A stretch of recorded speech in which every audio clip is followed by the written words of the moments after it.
All in order of the Columbus Planning Commission, 6 o'clock. We'll now do the Pledge of Allegiance.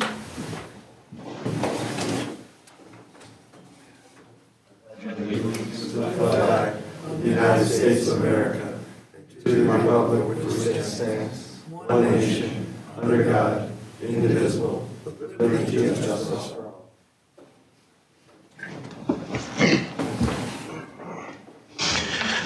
Okay. Number 3 on the 3 and 4, we'll do them together. The approval of the agenda tonight and approval of the meeting minutes from April 1st, 2026. This is Kim. I'd like to make a motion to approve the agenda and also the meeting minutes of April 1st, 2026. This is Mike, second. Take a vote. Gary, aye. Kim, I. Mike, aye. Andy, aye. Robin, aye. Okay, that takes care of that part. At this point, I'm going to open the floor to the public. If anybody would like to come up and speak on any subject at this time, you are free to do so.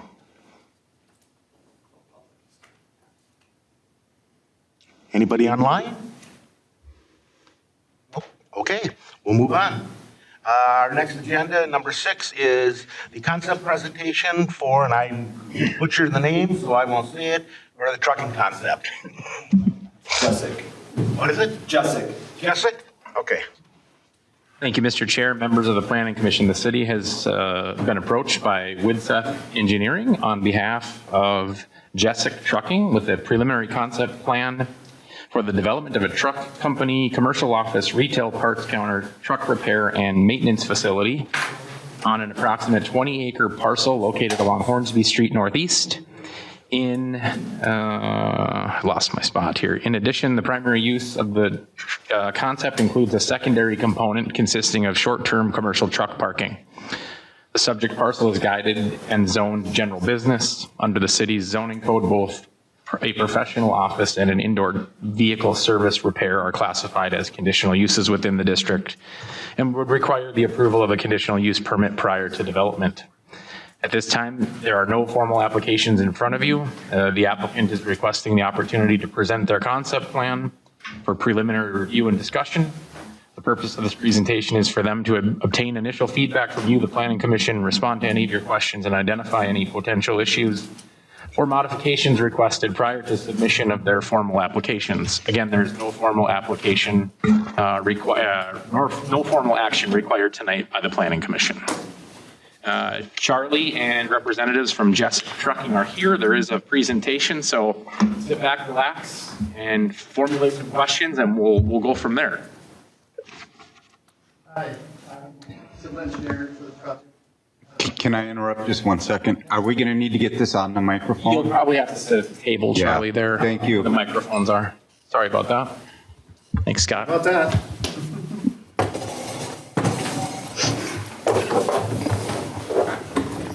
I know it's much easier to stand sometimes, but thank you.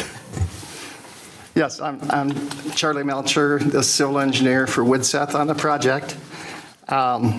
So, as was discussed by Aaron, this is a truck maintenance facility. Within the building, when the trucks come in, they're going to be washed, maintained for your general maintenance, parts replacement. The people that come into the building, there'll be an office business area where they can get on their computer and do what have you. There'll be other offices up above for Jusczack staff. And there are 2 phases. The CUP is, we've got to do a full build out. So we need to show you both of those. So we're presenting on the second page, what you've got. There is a CUP1, and that's the site plan. That shown in green is, that shown in light green is asphalt. And then we've got CUP2, and that's for the future, I take that back. It'll be built at the same time, but that's the least trucking area. And there'd be separate gates where the trucker would come in with their access code, and they do short-term or long-term parking back in there. The building partially screens it, but there also be this dark green line, I guess with the circles on it, is going to be a 8-foot-high retaining wall, and then a 6-foot screened chain link fence on top of that. So it'll be a total of 14 feet screened. And then the stormwater ponding is shown on the very east side. Judicial ditch, number 15, is shown on the west side. The grading that we've shown impacts where you've got that double dash line, and that's, if you look at the site plan on the northwest corner, it will have to mitigate that portion of the wetland. And we've got two, maybe 3 areas that we can mitigate. In the central, very right-hand corner, that's the east side. North is up on this plan. That's an area that we can mitigate most of that, almost all of that area. And then on the lower left-hand side, there's a large area there that we can also do some mitigation. There is a flood storage at an elevation of 895.6, and that follows approximately that wetland line that's shown on there. So we have to mitigate the flood storage that we're impacting, and we would be mitigating at the lower left-hand side for flood storage, and also where that other wetland mitigation is shown on the central right side. And we're just wrapping up the grading plan, so there's a portion pretty much north of the COP2, the tan portion, where we can pick up the rest of the necessary flood mitigation. So as far as the area to the east of the building, the dimensions are very, I would use the word stock for all these trucking facilities. It's 150 feet from the building to those black lines for the truck storage on the property. South of the building is proof of parking when this 2-story first phase takes place. And the request is to go to a 4-story. I'll get to the photos in a minute. So that area will essentially be used for the future expansion for the next 2 stories above the first phase.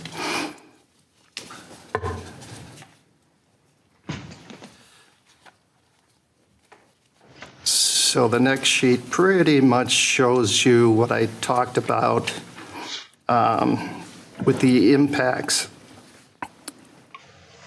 that north on the site plan itself, that northwest corner in tan, that's the impacted wetland. And the mitigation is the grayed out area on the very east central side. And we just graded out some, just still grading out some on the very southwest side. It's not shown in that hashed gray, but that's going to be expansion of the wetland mitigation as well as the compensatory flood volume that's being impacted. So if we go to the next page, phase 1. Do you want me to take this? Yes. Okay. I'm Dana Liebachek. I'm the architect for this project. What you're seeing this next slide, this is the first phase of the project. This is a 2-story office space. The total building size is approximately 46,000 square feet with about 4 to 6,000 square feet of office space on the first floor and 4 to 6,000 on the second floor. It varies. The first floor, you can see there are semis behind the glass. That was our intent. We're going to park vehicles that are for sale or being rebuilt inside the building on the first floor. Behind that will be retail, parts storage, some employee spaces. And then on the second floor will be strictly offices on the first phase. The rest of the building, you can see the bays, the apparatus bays, facing both east and west, with doors facing both directions. Then there'll be parts storage and other things like that, paint booths, wash bays, all that is within that precast box. The building itself, like I just said, is going to be precast around the apparatus bay. The offices will be metal panels, steel studs, steel framing, a lot of glass facing west. And then if we want to go to the next slide, thank you. Future phases, we want to expand that office space an additional 2 stories on top of the first phase, 2 stories. We're still going through some of the design pieces on this, so this isn't exactly how we want it to be yet. But then we'll have elevators, of course, and stairs that'll connect all the floors together. The upper 2 floors will also be office spaces. That's where they'll expand more services. And I can't speak to exactly what they're doing on those floors, but it's just more office space. The second phase also, it doesn't include any expansion of the apparatus bays. Those bays are all going to stay the same. That footprint of the main building is going to stay as is.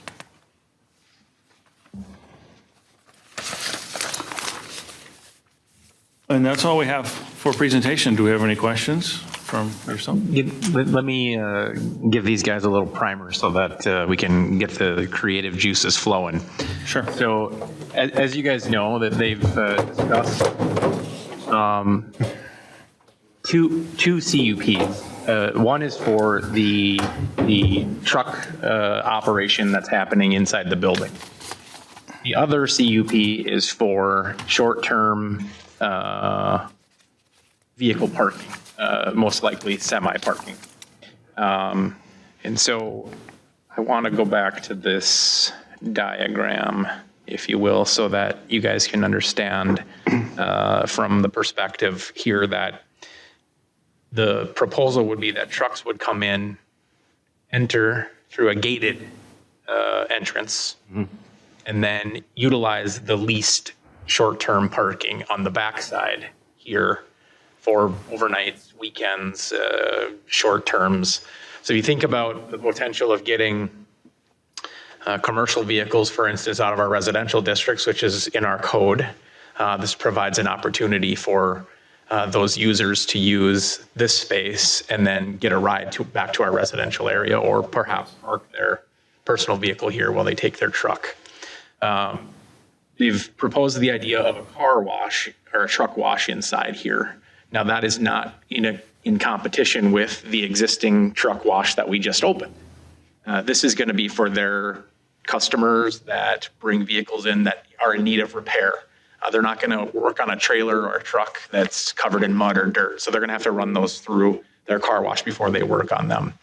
The reason that there's 2 CUPs is because truck parking, vehicle parking is not allowed in the code. There's no specific provisions in our code that allow for short-term parking. So that's a consideration that we'll have to take into effect here. I will let Jusczack speak about the combination of the two and what the vision is with the short-term parking, because I think in my conversations with Charlie that there's the potential that short-term parking at some point goes away when they expand operation.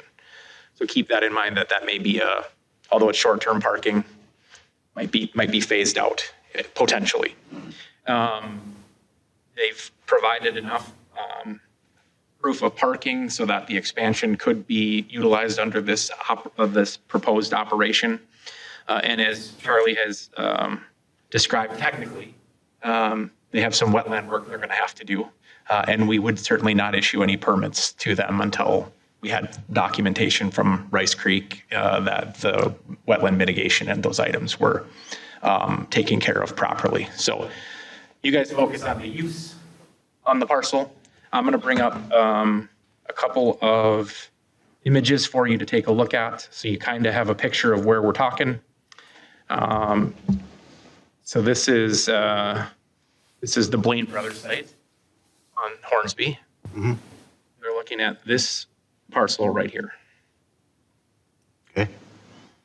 I don't know if anybody took a look at it, but this is similar to what it looks like today from Google Earth. Looked like a field to me. So, knowing those items, feel free to ask any questions you may have so that they can have some guidance on what direction to go. I have a couple of questions here. How tall did you say that fence was, that barrier fence was going to be? 16 feet? 8 and 8? An 8-foot wall and an 8-foot fence? 8 and 6. 14 feet? How tall is the semi? 13.6, so it would go over them, okay. How soon do you think you're looking at adding the second 2 floor, third and fourth floor? Are we looking like way out? 5 years. 5 years, okay.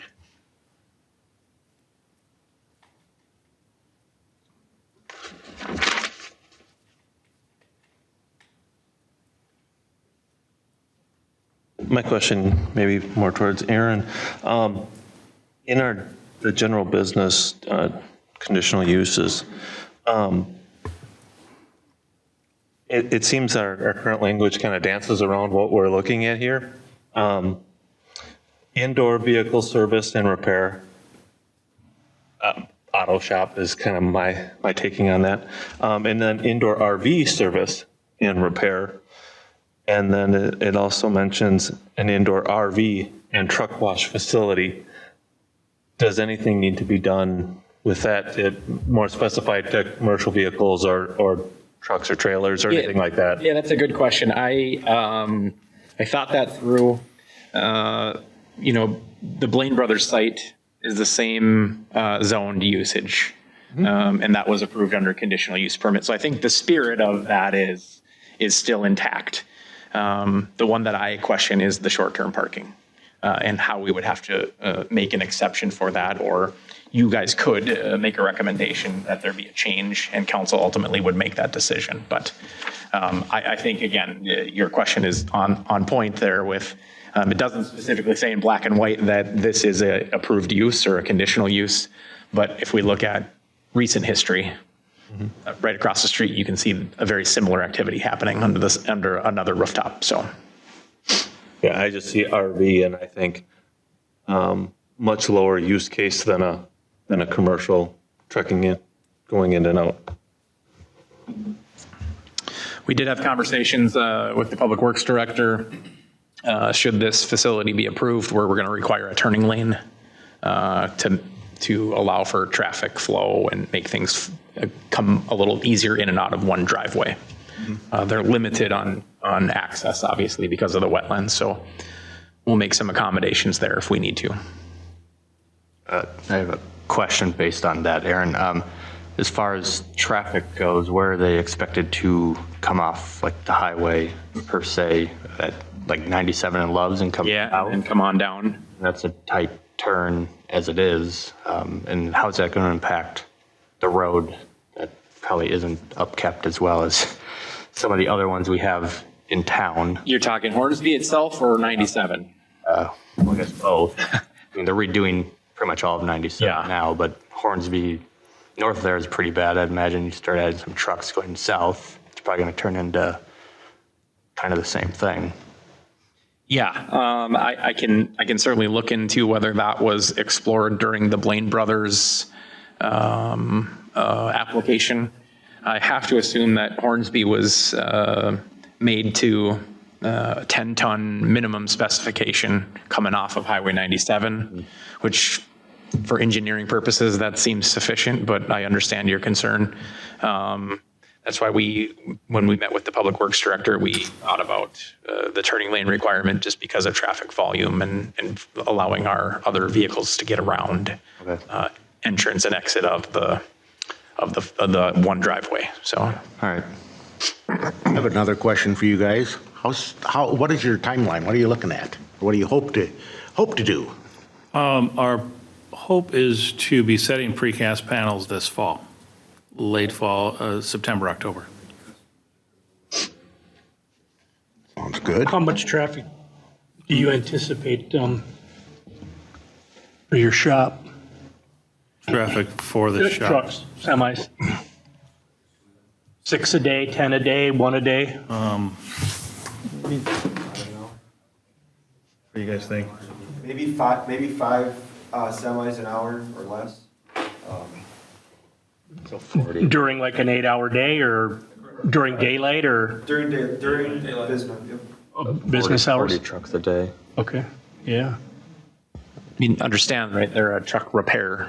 So Right. trucks are going to come in and then be parked and wait for their turn and then get repaired and then out the door. So as the flow goes, certainly they've described a parts counter. So there might be some traffic from other businesses, including Blaine Brothers, maybe to get some parts that they don't have access to, and vice versa. So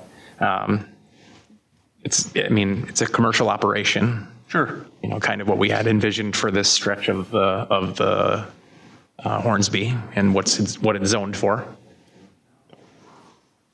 Another question. You guys expected to bring in like a lot of fill to kind of mitigate some lower areas?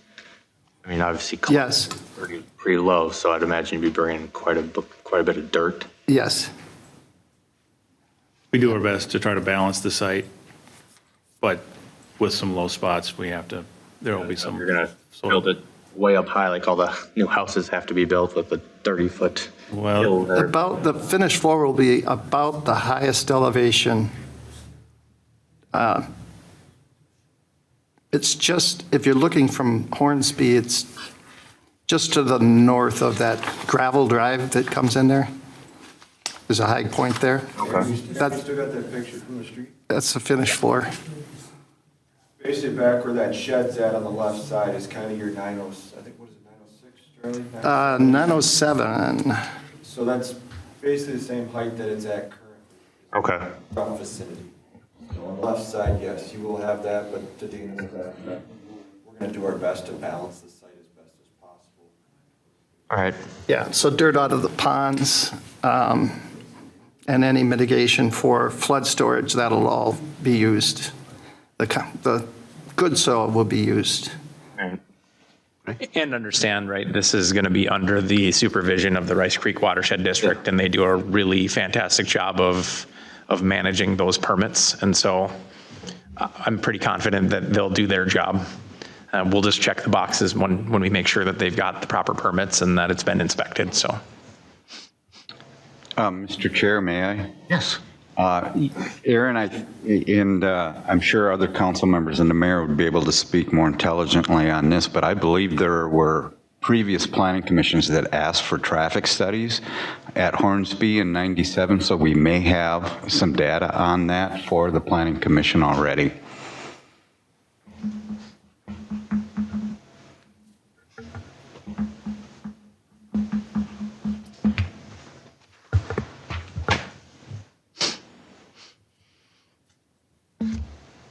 Anybody else have any questions?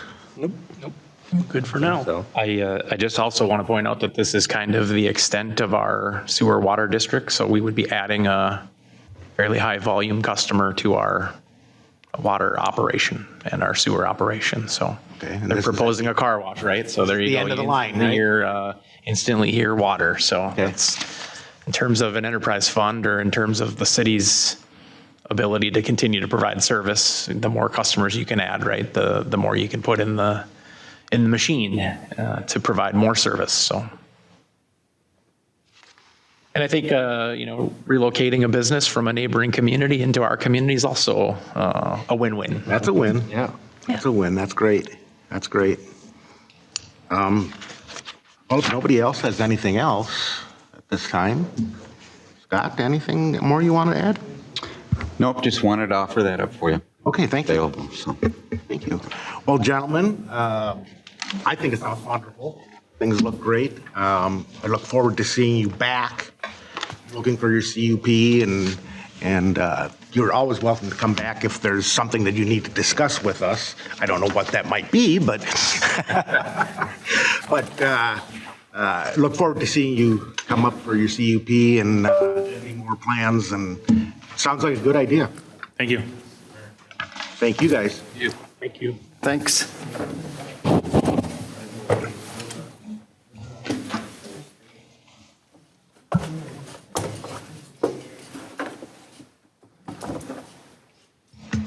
Okay. Our next item on our agenda today is the Public Service Facility Public Utilities Zoning Ordinance.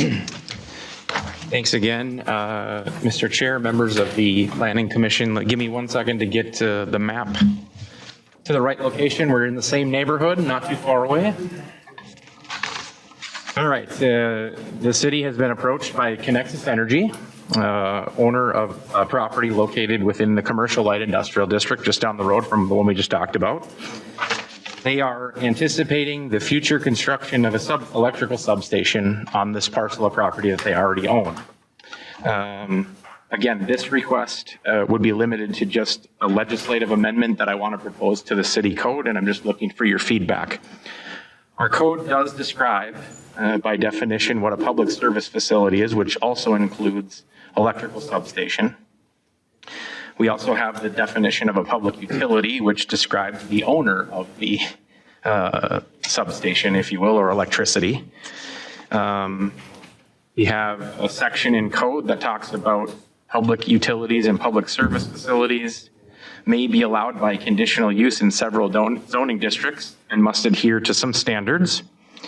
And the only zoning district I can find in our code that allows for, by conditional use, a electrical substation is the Coon Lake District. So therefore, the rest of the zoning districts either got missed in the process of amendment or we're going to be looked at for future amendments to the code to make things happen.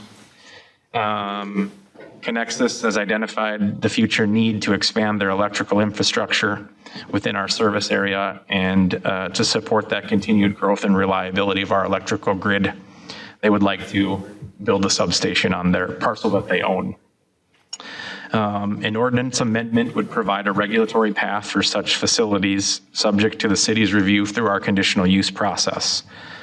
Staff recommends at a minimum amending section 7A753, the Commercial Light Industrial District, under the conditional uses to include electrical substations and associated public utility facilities, including transformers, switching, and distribution of electrical energy and accessory equipment.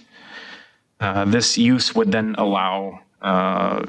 would be allowed by conditional use permit, allowing for you guys, as well as the city council, to evaluate site-specific impacts, performance standards, and operational conditions.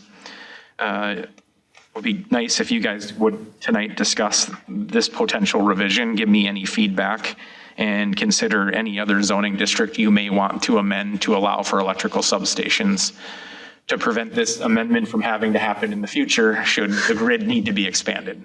However, I don't know that Connexus owns any other parcels in our city, though that they do own parcels in adjoining cities. So there is some value to just limiting it to the property that they own, but there's also value for someone else beyond me and beyond us to have it in the code. So feel free to give me any feedback, if you will. The conditional use permit obviously allows us to name conditions, a 6-foot fence, non-opaque in nature, so we don't have to look at those things. This is right on the corner of a commercial area. This large parcel here is actually owned by the Rice Creek Watershed, which is a wetland bank.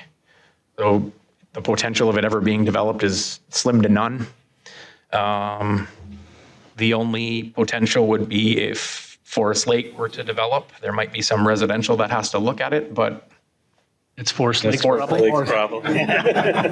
So, just looking for any feedback before I bring you guys an ordinance amendment or revision for consideration.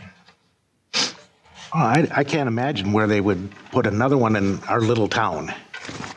So I did a little research. This is East Bethel. Theirs is in a residential zone on the north end of the city. This is Linwood. This is on Typo in a residential zone. And then I also looked in Ham Lake, and this is on Crosstown, and it appears to be in a mixed commercial/industrial district. So I think it's most likely wherever Connexus or Great River Energy owned land at the time, and cities just made accommodations for them. Obviously, we need electrical distribution, so. Okay. Lower our Electric bill? Electric bill. Yeah. Doubtful. Yeah. I think they're looking at the expansion of the commercial industrial district down there and the potential use that's going to start coming as a result of more and more and more the expansion of our businesses. So, Yeah, and if I may again, Mr. Chair, keep in mind this is also the area that is being talked about for the technology corridor south of there as well. Okay. I don't see why there would be a problem with there being a substation there. I think it would be, I don't know where near substation is to us, so having one near us would be beneficial, I believe. I certainly like the idea of having it way off tucked in the corner next to Fourth Lake. Yeah. Right. That's an excellent place to put it. okay. Well, I will prepare a amendment to the commercial light industrial district to include electrical substation as a conditional use. It should be a pretty simple amendment. Thank you. Okay, 7B, are we done with that one? 7A? We are done with 7A. Unless Okay, you want to talk about anything else? Okay, driveway access standards ordinance discussion. All right, thanks again, Mr. Chair, members of the Planning Commission. The city is considering a potential amendment to the zoning code to clarify and strengthen the language related to the driveway apron paving and access standards. Staff has identified that the current ordinance language lacks specificity, which may lead to inconsistent interpretation and enforcement. The current city code requires that all driveways connected to the public right-of-way by an apron constructed in accordance with designing standards, and I included the diagram in illustration number 4 and illustration number 5. These illustrations establish baseline design standards, including apron geometry, surface expectations based on roadway type and general driveway construction standards. However, the reliance on these illustrations that were adopted in 1992 may not fully reflect current engineering practice or expectations for durability and long-term maintenance of our roads. Gravel, rock, and Class 5 material carried onto paved road surfaces from driveways have been identified as the cause of hazardous driving conditions by reduced traction, increased stopping distances, and introducing debris that may lead to the loss of vehicle control and windshield damage. Additionally, staff has identified the need to address drainage and stormwater management considerations associated with driveway apron construction. Driveway aprons directly influence roadside ditch flow patterns and culvert performance, particularly in areas where there's open drainage systems like most of Anoka County. Poor transitions between aggregate driveways and paved roads can increase sediment transportation, resulting in the deposition of gravel and fines within the road ditches and stormwater systems, reducing the conveyance capacity and acceleration of maintenance cycles. As part of the process, part of the proposed amendment, staff is seeking feedback on incorporating standards that ensure proper drainage design, limit sediment migration, and preserve the long-term functionality of public draining infrastructure. The proposed amendment would focus on refining the standards associated with driveway construction and surfacing, particularly as related to the development contexts. This includes establishing clear requirements for driveways within platted subdivisions, such as minimum paving distances from the public street, dimensional standards at the right-of-way, and as well as defining expectations for driveway improvements on non-platted or rural parcels, including improvements through the public right-of-way to the property lines. The amendment may also address the allowance for second driveways where appropriate, provided such access points are constructed to current standards at the time of installation. The intent of any amendment would be to improve consistency, ensure durability and functional access, and provide clear expectations for future property owners while maintaining flexibility where is appropriate. This item is being presented to the Planning Commission for initial discussions and policy guidance. And I'm seeking feedback regarding the overall direction of the amendment, including considerations related to paving requirements, access configurations, and the ability or the applicability across zoning districts. There's no formal action required. However, I would like to incorporate your feedback in a draft ordinance. Okay. Yeah, I'm going to speak up on that one, Aaron, as I'm part of a development that I do not have that apron that should have been paved by the contractor, right? As I don't have that, I just have a gravel road to my driveway. In this amendment, would I be responsible to do that, even though that should have been done by the contractor 5 years ago? Like, because I'm not the only person within the development that has the same issue. Yeah, that's a great question. So That's going to be under $10,000. Yeah, under this proposal, anything that was done before the ordinance would be grandfathered in or a nonconformity. You could choose to do it if you wanted to. Yeah.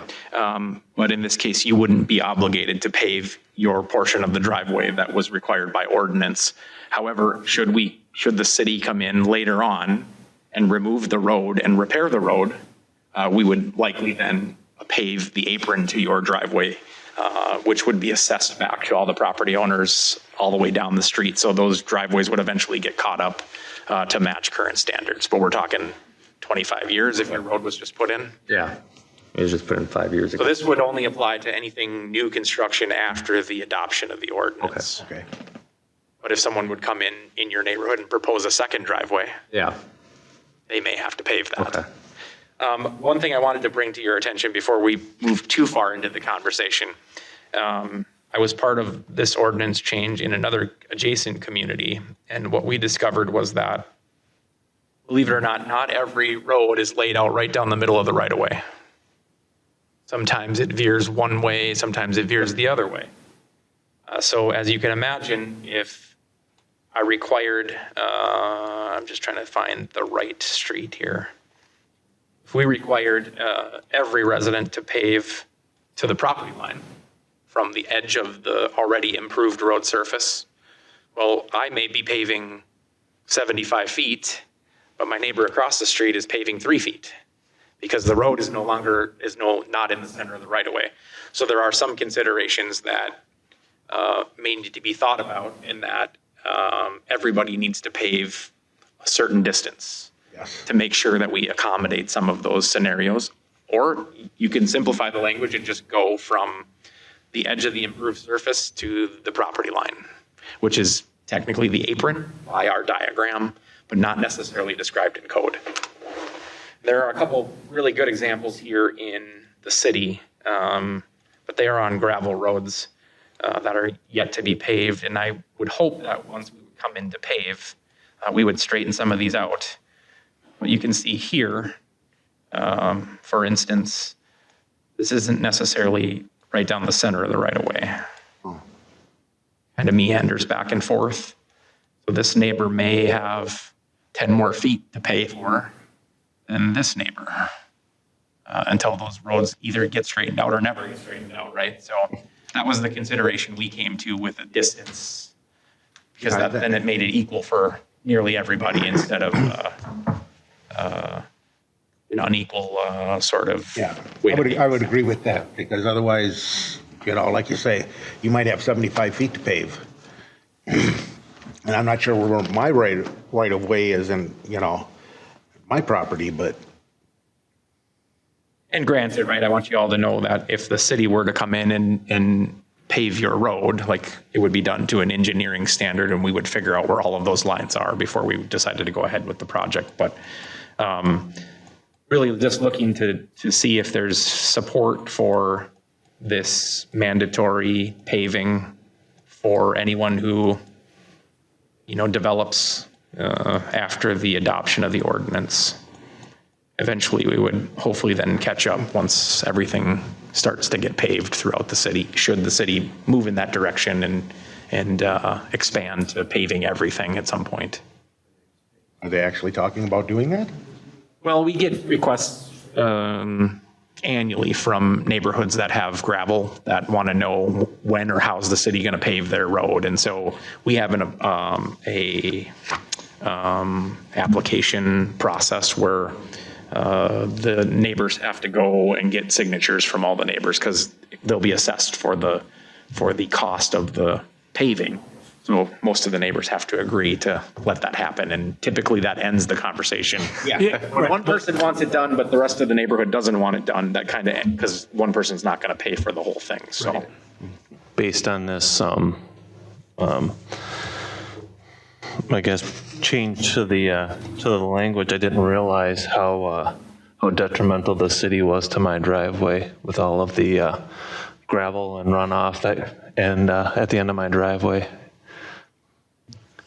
Because I'm constantly shoveling the end of my driveway because of all the sediment from the gravel. Sure. But it's okay. Well, I think that apron, I do believe we need to have a standard distance. Without a doubt, I don't know what normal is, 10, 15 feet? So the city that I came from, it was we landed on 75 feet. 75 feet?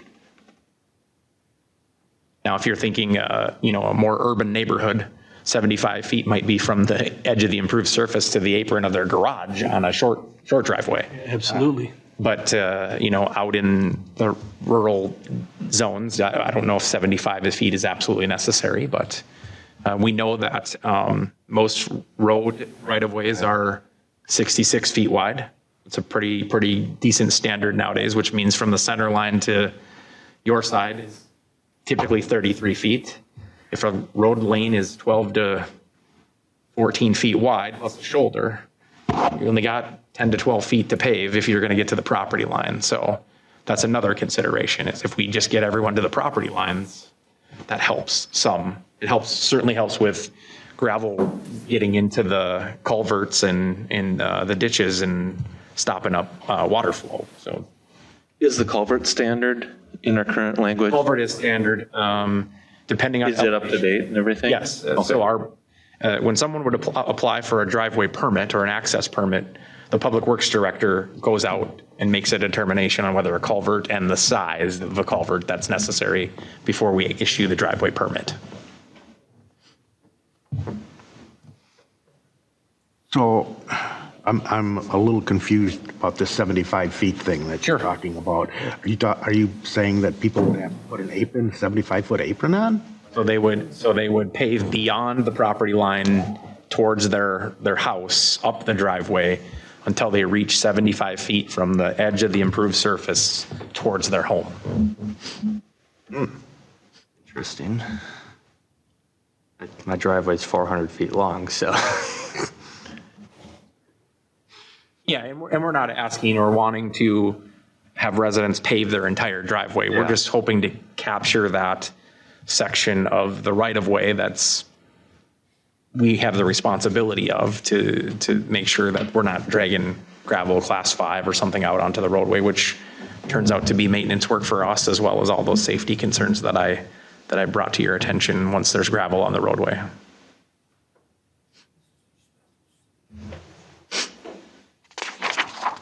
I did provide the last page of your packet. There is the ordinance from the other city that I came from, where we made a change. Oh, yeah.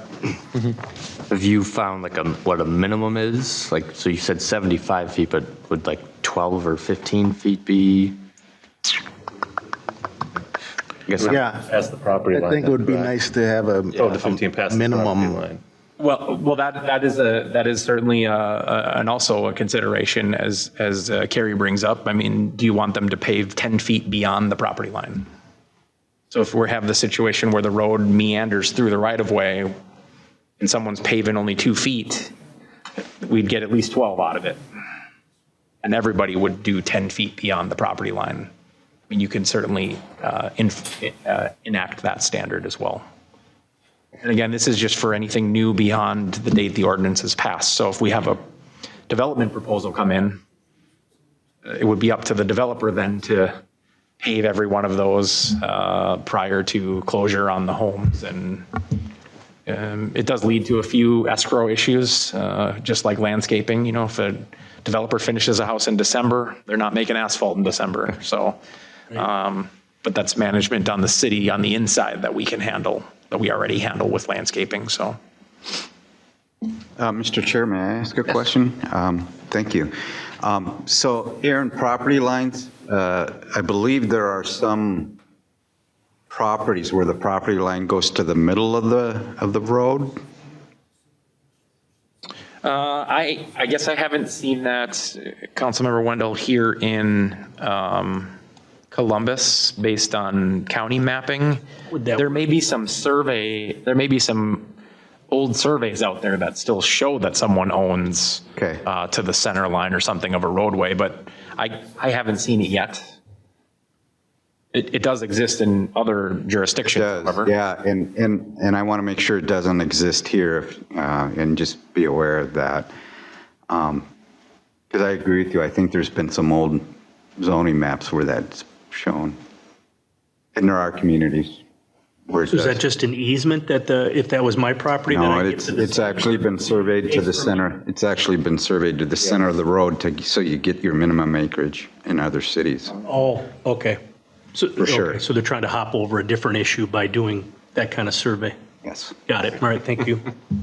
I never heard of that. I've never heard of that either. To Aaron's point, when roads meander, my parents had to sell a quarter acre to the neighbors at their place up north because when they went to sell their place, they didn't have legal access to their property because my parents actually owned the 45 feet on the other side of the street.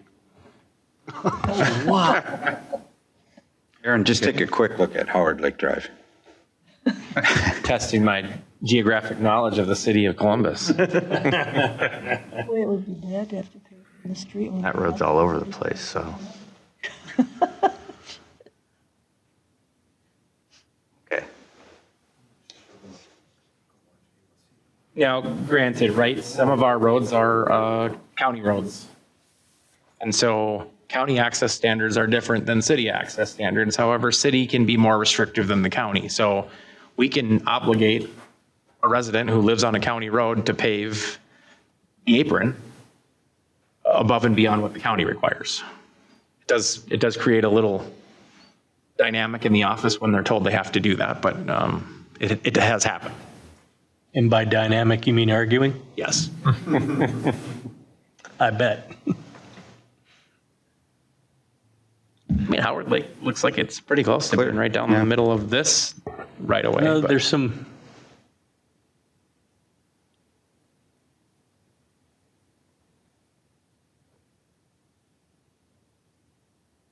Now, as I said, granted, if the city was going to come in and pave Gehrig Street here, we would hire an engineer to put it right down the middle.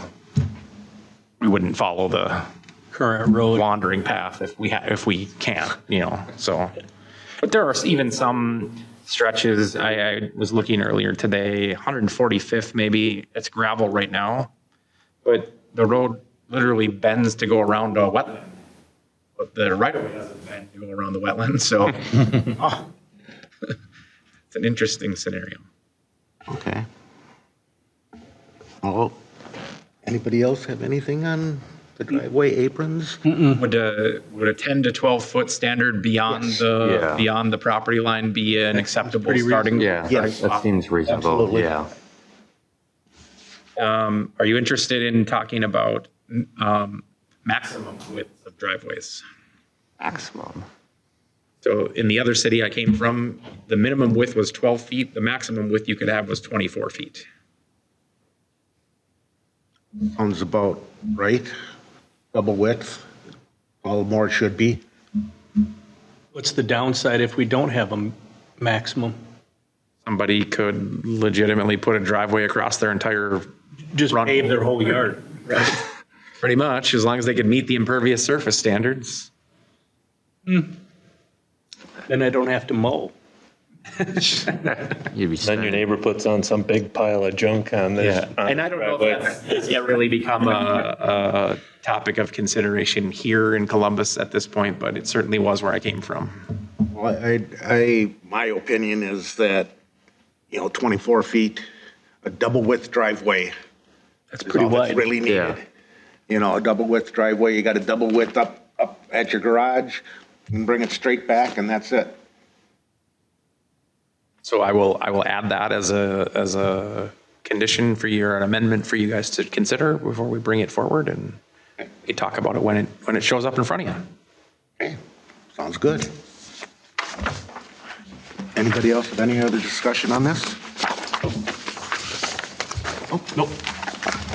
Okay, then we'll move on to number 8, Planning Commissioner's Report.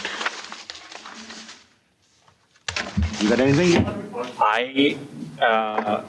We have a couple of conditional use permit applications that are under review. So the next couple of planning commission meetings in June will be a little bit heavier and probably need a lot more consideration. Excellent. Thank you. Okay, and then. I have one question. I know deer hunting's coming up, obviously, in 6 months or so. The rifle ordinance by the DNR has come up into play through here and the city council. I'm wondering where we're at with that, or kind of we had to talk to 2 other cities because of Carlos Avery. Just kind of curious on where that's going right now. Yeah, Andy, that's a great question. I'm going to defer to the council member sitting immediately to your left to go ahead and give you the political answer. So, yeah, actually, when it's my turn, I'll give you the answer. Very good. Yep. Okay, well, it's up to you now. Now it's my turn. Now it's your turn. Okay, so let's lead off with that. So, most of the city council members and the mayor were at the Capitol yesterday, along with Aaron, meeting with some legislatures. That is one question that came up with our state senator, or our state representative, that was brought up, as if the legislature would consider any changes to that in the next year. And the deferment was back to the county, again, like you already know, and then Anoka County made that part of the city council's decision. So if that's a concern, that's probably something that we should talk about at a city council meeting as to what we're going to do. That is scheduled to be on our work meeting in May to discuss that and how we want to try to approach it. And if we're going to do something ordinance-wise, we want to get that in place as quickly as possible before hunting season. Yes. And so what was expressed by the city council and the mayor to the state representative was that we would like it to go back to shotgun. And again, they deferred it back to the city council for action. Okay, so that's where we're at. All right, well. It's gone in a big circle. Yeah, I was just making sure, so come September, you don't have that ordinance change and everyone gearing up for a rifle in a month. Yeah, now, the concern that was also brought up during that meeting was how are we going to advertise that? Because most hunters at this point know that they can go out anywhere in Columbus and use a rifle. How are they going to know that they can't by city code? So that was one of the big questions with that. And then who's going to enforce that? Because that's not going to be something that the DNR is going to enforce. That's going to end up having to be the sheriff's department probably that will have to enforce a local ordinance. And is the sheriff's department, when they're not under our contract hours, going to be able to effectively manage that and enforce that, considering we have a deputy that may be coming from Anoka, from quite a distance. So all those things have been discussed, and that'll come up in the workshop. Okay, any other questions about that one? All right, so also this isn't directly related to the Planning Commission, but indirectly it certainly is. We met with representatives of the bonding committee, the state bonding committee, and talked about the Hornsby Street bonding project. And so that's our section of Hornsby. The Eureka section of that road has already received the bonding. We applied for that bonding back in 2004.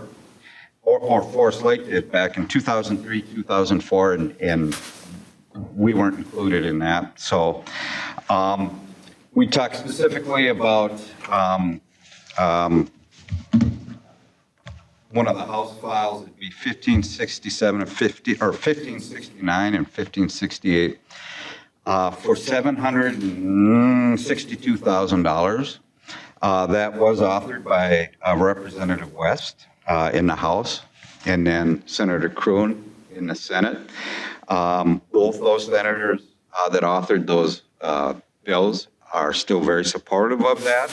And the legislatures that we met, including the co-chairs of those committees, for the most part seem to be on board with that. So we're hopeful that we'll get that bonding to go through, possibly with adding a little bit of different language in that as well, that we might want to see in there. So look forward to that. And then at our workshop meeting, we did talk about the Connexus Energy substation out there. So I think we're all on the right track, and you guys are on the right track as well with that. We're anxiously awaiting what you decide to do with it. So, Okay. anything else that we should cover? All right, we're up to our last item on our agenda, which is you. Hi, this is Kim. I would like to adjourn the meeting. I would like to have a motion. This is Mike, second. We'll take a vote. Jerry, aye. Am I? Mike, aye. Andy, aye. Bob and I. This meeting is adjourned at 57.